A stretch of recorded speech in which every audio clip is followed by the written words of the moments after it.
இனிமேட்ல இருந்து உங்க வண்டியில பாத்தீங்கன்னா பிரஸ் சிம்பிளோ அட்வொகேட் சிம்பிளோ டாக்டர் சிம்பிளோ இல்ல நீங்க எந்த ஸ்டிக்கர்ஸ் ஓட்டினாலுமே உங்களுக்கு வந்து 1000 rupees ஃபைன் அமௌண்ட் போடுறோம்னு சொல்லியிருக்காங்க. அதே சிம்பிளை வந்து நீங்க நம்பர் பிளேட்ல வச்சிருந்தீங்கன்னா உங்களுக்கு ஃபர்ஸ்ட் வாட்டி வந்து 500 rupees போடுறாங்க, அண்ட் செகண்ட் வாட்டி பாத்தீங்கன்னா 1500 rupees போடுறேன்னு சொல்லிட்டு சென்னை டிராபிக் போலீஸ் சொல்லியிருக்காங்க. இது எதுக்கு பண்றாங்கன்னு பாத்தீங்கன்னா நிறைய பேர் இதை வந்து மிஸ்யூஸ் பண்றாங்க அண்ட் போலீஸ்னால கேஸ் ரிஜிஸ்டர் பண்ண முடியலன்னு சொல்லியிருக்காங்க.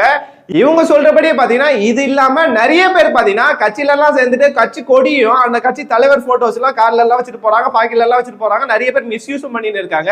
இவங்க மேல எல்லாம் போலீஸ் ஆக்ஷன் எடுக்க முடியலையே, கண்டிப்பா இவங்களையும் தானே ரெகுலேட் பண்ணணும். இவங்க மேல ஆக்ஷன் எடுக்கணும், அந்த கொடியெல்லாம் ரிமூவ் பண்ண சொல்லணுமே. ஏன் போலீஸ் அதுலயே கட்டுக்க மாட்டாங்க, அவங்க மேல எல்லாம் ஆக்ஷன் எடுக்க மாட்டாங்க? இவங்கனால பப்ளிக் நிறைய பேர் பாதிக்கப்படுறாங்களே, கண்டிப்பா அவங்க மேலேயே ஆக்ஷன் எடுக்கணுமே. Law is equal to everyone, equality before law எங்க போயிடுச்சு?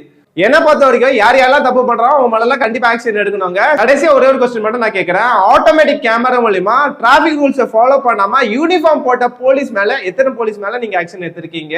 அண்ட்